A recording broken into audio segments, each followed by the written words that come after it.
My wife told me she wanted a weekend away with the girls. She deserved it, after all the chaos at home. But when I opened our home camera app, I saw a man carrying a suitcase into our bedroom. I watched as he kissed her, right where our baby had taken her first steps. I took screenshots, saved everything, then waited until she got home. "Did you have fun?" I asked. Her smile dropped when I showed her what I'd seen, and the email I just sent her boss. I'm a quiet man. Not weak, just quiet. I never liked drama. I don't yell, I don't throw punches, and I don't make threats. I always believed if you treat people well, they'll treat you the same. That belief is dead now. It died the moment I saw a stranger walk into my house with a suitcase, and my wife meet him in a bathrobe. My wife, Tara, and I have been married for 7 years. We live in a modest 2-story house in Kenosha, Wisconsin. It's not fancy, but it's ours. I work in IT for a school district, mostly remote. She's a nurse. We've got 2 kids, our boy is 5, and our daughter just turned 1. I don't want to say our life was perfect, but it was stable. We had a routine. Breakfast chaos, work, dinner time, bedtime struggles. I took on more of the house stuff since she works longer shifts. She had a rough stretch at the hospital last year, lost a few patients back to back, and ever since, she hasn't really been the same. I noticed she got quiet, tired, distant. When she told me she needed a weekend with her friends, I didn't question it. She said it like she was exhausted. I need a break, baby. Just 2 nights. Me, Abby, Janelle, and Erica, were thinking of driving to Lake Geneva. Just wine, no kids, no men, no stress. I believed her. Why wouldn't I? She left Friday morning with her overnight bag. Kissed the kids, gave me a long hug, said she'd bring back souvenirs from a little shop she liked. I even helped load her car. That night, the baby had a hard time sleeping. She's teething. I was rocking her in the living room when I saw a notification on my phone, motion detected, entryway camera. We had a new system installed 2 weeks ago after someone tried breaking into a neighbor's car. Nothing fancy, just a doorbell cam and 2 indoor cams, one in the entryway, one in the living room pointing toward the stairs and hallway. I figured it was the dog or a shadow. I clicked the app. There he was. A man. Tall, wearing jeans and a black zip-up hoodie. Carrying a gray suitcase. I watched him walk through the front door like he belonged there. No knocking. No hesitation. He didn't even take off his shoes. He went straight upstairs. My hand started shaking. I swiped forward to the hallway cam. At 9:49 p.m., Tara came out of our bedroom wearing a robe, my robe, actually, and opened her arms. They kissed like it was something they'd done 100 times before. He dropped the suitcase at the door, kicked off his shoes, and she led him into the bedroom. The camera caught the bedroom door closing. I sat there for 10 full minutes. Silent. Holding my daughter against my chest as she finally drifted off. I didn't say a word. I didn't scream. I didn't even cry. I just watched the footage again, and I started screen recording every second of it. The next morning, I texted her, "Hope you're having fun. Kids miss you." She replied a few hours later with a photo. Her and the girls having brunch. I reverse image searched it. Came up on Pinterest. A stock photo of 4 women clinking mimosas. I waited until Sunday night. She walked through the door like nothing was wrong. "God, I missed them," she said, hugging the kids. "I needed that so bad." "Did you?" I asked. She turned, smiling. "Yeah. We didn't even party, really. Just relaxed." "Cool," I said. "I've been relaxing too." I pulled out my phone and opened the camera app. Tapped on Friday's clip. I let the silence grow as she watched herself greet another man in our home. Her eyes filled with panic. Wait, how, where? I held up a folder. Inside were the screenshots, the video clips, and a printed email. I sent this to your supervisor at St. Catherine's Hospital. I know you took a sick day Friday. Told them you had a fever. Her knees gave out. She leaned against the wall, shaking. Please, please, can we talk about this? She whispered. We are talking, I said. Here's what's happening next. I handed her a second folder. My lawyer had it prepped for me by Sunday morning. Divorce petition. Full custody request. Evidence packet. You're going to pack a bag and sleep in the guest room tonight. Tomorrow morning, you're out. Don't worry, I'm not kicking you out of their lives. You'll get visitation. We'll set up calls. But you're not staying here, and you're not seeing them unsupervised until the court says otherwise. She collapsed to her knees. Please. Please, it didn't mean anything. It was just in the same house where our daughter took her first steps, I said. It was just in the same room where we brought her home from the hospital. You knew the cameras were there. You just didn't think I'd look. She cried for hours. I didn't stop her. That night I barely slept. She stayed in the guest room, and I locked the kids' bedroom doors. The next morning, she was gone before 7. And now? She's staying with her sister in Racine. She lost her job 3 days after HR got the email. Her boyfriend, turns out he was engaged, found out, and dumped her. She texts sometimes. I don't answer unless it's about the kids. I have them most days. She gets one visit a week, supervised at a center. They cry when they leave me. That's the part that still wrecks me. She tried to ruin everything for a thrill. I didn't raise my voice. I didn't touch a thing. I just watched, saved, and let the truth burn her world down. About 3 weeks after she moved out, Tara stopped following the court agreement. It started small. She was supposed to have one supervised visit every Saturday at 10 a.m. at a family resource center. I'd drive the kids there, hand them off to the caseworker, and sit in my car for 2 hours. Then I'd pick them up and take them home. But the second Saturday, she didn't show. No call, no message, nothing. The worker called her cell. No answer. The kids waited inside the room for 20 minutes until the caseworker came back and told me she wasn't coming. My son, who's old enough to know something's wrong, just stared out the window. My daughter fussed the whole ride home. I figured she was embarrassed. Maybe still reeling from losing her job. But it kept happening. Every other week, she'd cancel last minute, or just not show. When she did come, she acted like she was the victim. She'd say things like, "Daddy's trying to keep you from me," and "This wasn't Mommy's fault, baby." I found out because my son repeated it. I brought it up to the caseworker, and they started documenting it. By month 2, she was calling me at 2 a.m. sometimes. Crying. Rambling. Once, she said, "I made a mistake, but I don't deserve this. You're punishing me too much." Another time, she accused me of turning the kids against her. I never answered those calls. I just saved the voicemails. Then she tried to come to the house. It was late, around 9 p.m. I'd just gotten the kids to bed when I saw headlights in the driveway. She got out of a different car, one I didn't recognize. I watched from the upstairs window as she stood on the porch. She didn't knock. Just stood there.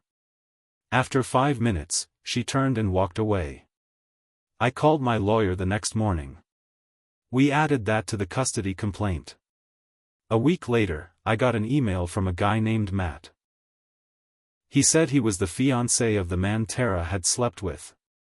I saw your name from the footage. She ruined my life too, he wrote. He denied it, but your videos made it clear. We ended up talking on the phone for almost an hour.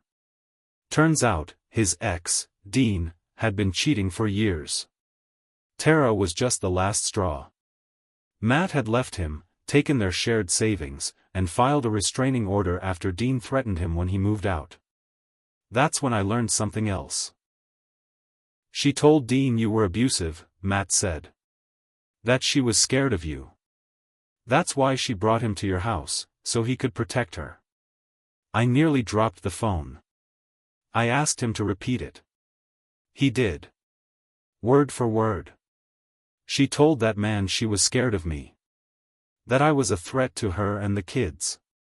That she needed someone to protect her from the man changing diapers and heating up bottles at 2 a.m. while she was sick. I couldn't believe it. She didn't just cheat. She didn't just lie. She tried to rewrite the story.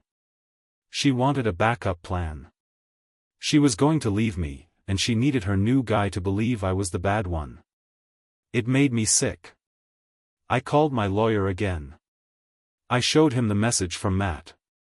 I gave him the voicemails, the missed visits, the notes from the caseworker. We updated the court file. That's when Tara made her next move. She filed a motion for joint custody. She claimed I was emotionally manipulating the kids. That I was turning them against her. That I hacked her phone, and that she was coerced into that weekend.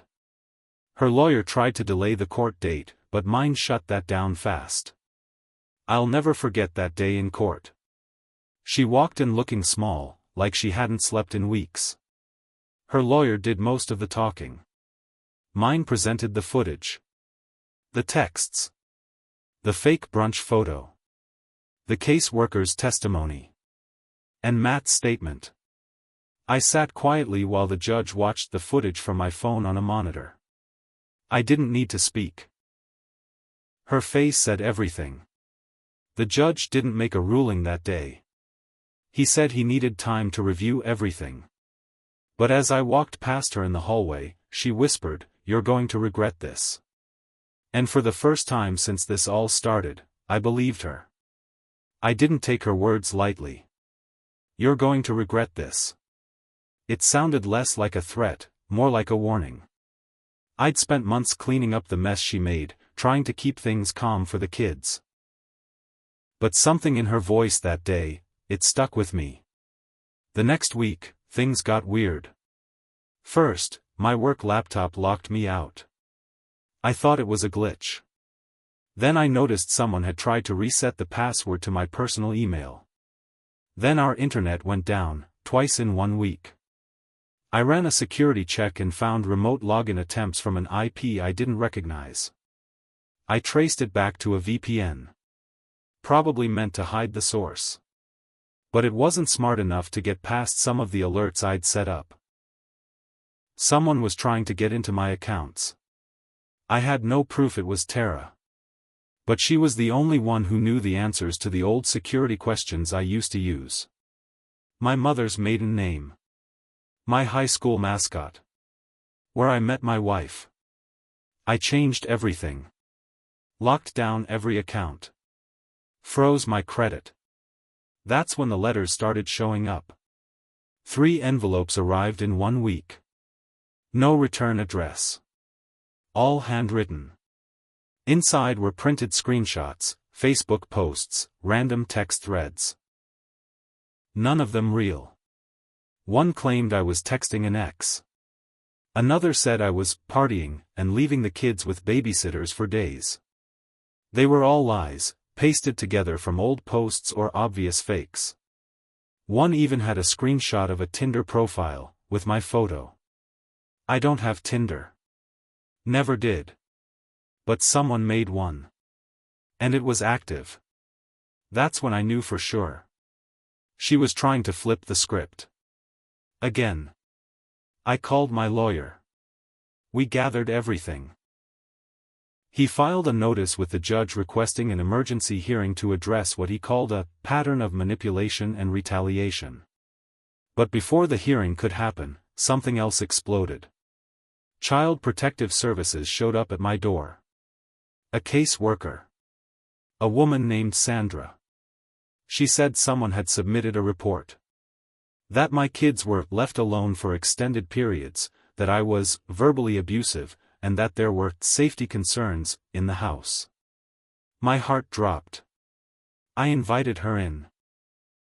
I didn't hide anything. The house was clean. Food in the fridge.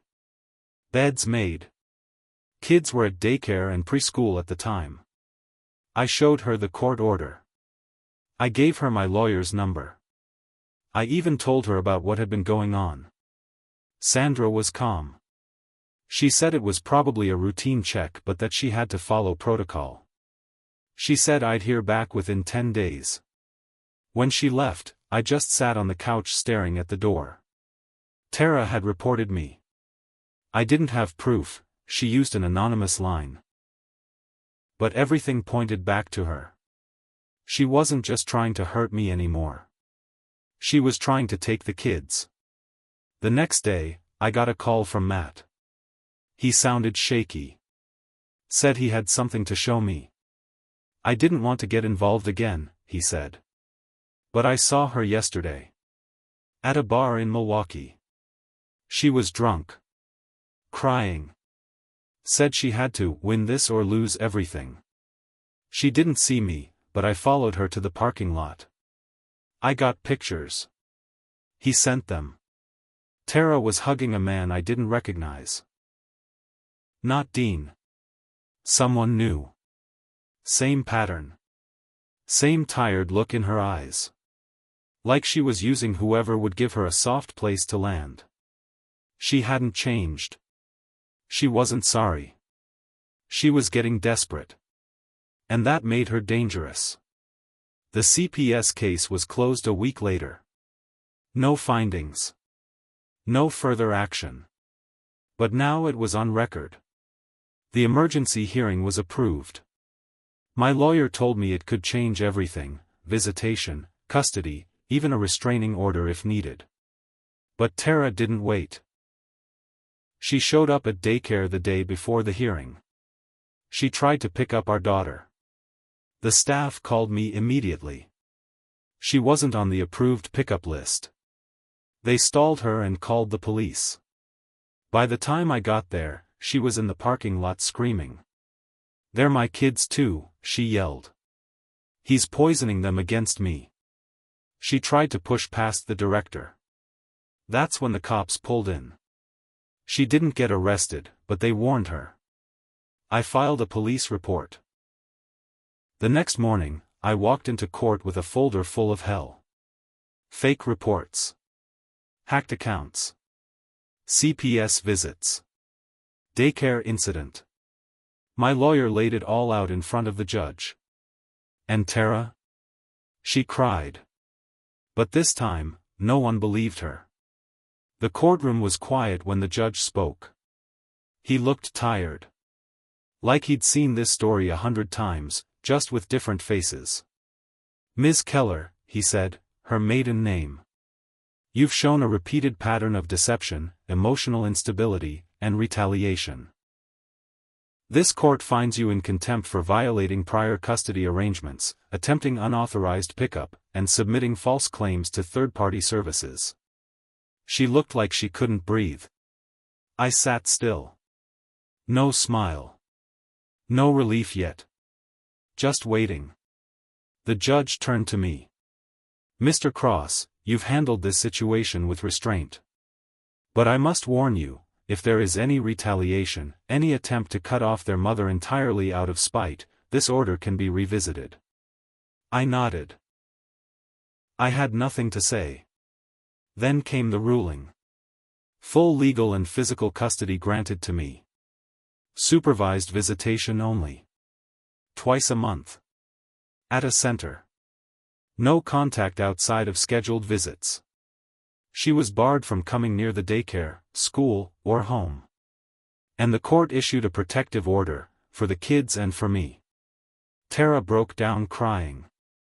Her lawyer tried to say something, but the judge shut him down. It was done. Tara's family turned on her. Her sister called me a week later, apologized for ever doubting me. Said Tara had always been the drama one, but they never thought she'd go this far. Her parents? They called once. I didn't pick up. Haven't heard from them since. Dean, the guy from the videos, moved out of state. Got a job in Texas, I think. Matt and I still talk sometimes. Not friends, but there's mutual respect now. I tried to get life back to normal. It wasn't easy. My son started asking questions. Why doesn't mommy live here anymore? Did she stop loving us? I told him the truth, in pieces. She made some choices that hurt people. She needs time to fix things. But we're safe. That's what matters. My daughter, too young to remember, still lights up when she sees a woman who looks like her mom. It stings every time. I started therapy. Not just for me, but for the kids. To keep us grounded. To keep us healing. But the part one haven't told anyone, not even my therapist, is this. I made one mistake, too. After I saw the footage that night, I could have just walked away. Filed for divorce quietly. Taken the high road. But I didn't. I wanted her to suffer. I didn't just want to protect my kids. I wanted her to lose everything she lied to keep. Her job. Her home. Her reputation. And I made sure she did. I used the footage. I contacted her boss. I sent the video to her parents. I gave it to her sister. I knew what I was doing. And I don't regret it. Because when someone shatters the life you built together, when they bring another man into the house where your kids sleep, you don't owe them a soft landing. You owe them the truth. And the truth wrecked her.